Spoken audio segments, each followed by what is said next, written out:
আসসালামু আলাইকুম, সবাই কেমন আছেন? সবাইকে নতুন একটা ব্লগ দেখার জন্য ওয়েলকাম করছি। আজ আমি একটা অসম্ভব মজাদার এবং পুষ্টিকর নাস্তা রেসিপি আপনাদের মাঝে শেয়ার করতেছি। এই নাস্তাটা তৈরি করার জন্য আমার একটা ডিম, 2টা কলা, 1/3 কাপ চিনি, হাফ কাপ দুধ এবং একটু লবণ পরিমাণ মতো আর পরিমাণ মতো ময়দা লাগবে। এই সবগুলো উপকরণ আমি রেডি করে নিয়ে তারপরে একটা বাটি নিয়ে নিচ্ছি। বাটিতে কলা 2টা দিয়ে ভালোভাবে ম্যাশ করে নেব।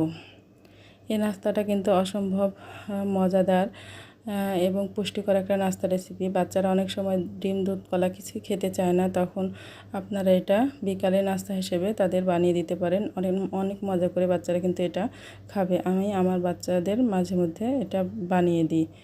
আমি ডিম একটা কাঁটা চামচ দিয়ে ম্যাশ করে নিয়ে সাথে তার সাথে ডিম এবং পরিমাণ মতো একটু লবণ দিয়ে দিয়েছি এবং ভালোভাবে কাঁটা চামচ দিয়ে মিশিয়ে নিচ্ছি।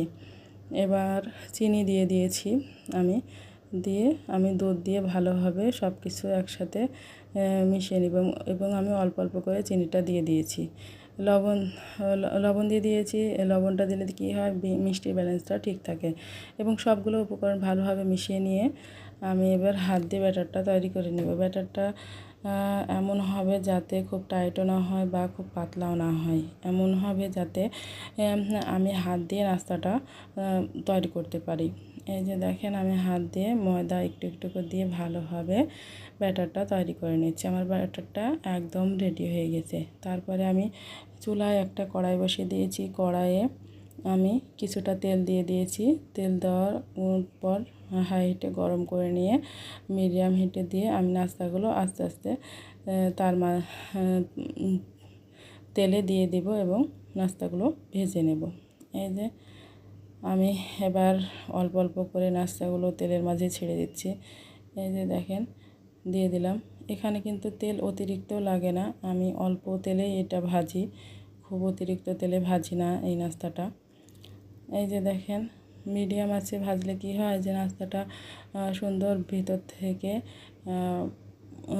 ভালোভাবে হয়ে যায় আর কি, ভিতরে কাঁচা থাকে না। আমার নাস্তাটা হয়ে গেছে, দেখতে অসম্ভব সুন্দর লাগতেছে, খেতেও তেমনি অনেক মজাদার। আমার নাস্তাটা অনেক সফট হয়েছে, যেহেতু ডিম, দুধ, কলা এগুলো দিয়েছি। নাস্তাটা সুন্দর সফট এবং ভিতর থেকে দেখেন হয়ে গেছে। আপনারা ইচ্ছে করলে বাসায় ট্রাই করতে পারেন। জানি না শেষ পর্যন্ত আমার ভিডিওগুলো দেখছেন কি না। যদি কোনো অংশ ভালো লেগে থাকে প্লিজ লাইক এবং সাবস্ক্রাইব করবেন, এবং ফেসবুক পেজ থেকে দেখে থাকলে প্লিজ শেয়ার করে দেবেন। আজ এই পর্যন্তই। আল্লাহ হাফেজ। আসসালামু আলাইকুম।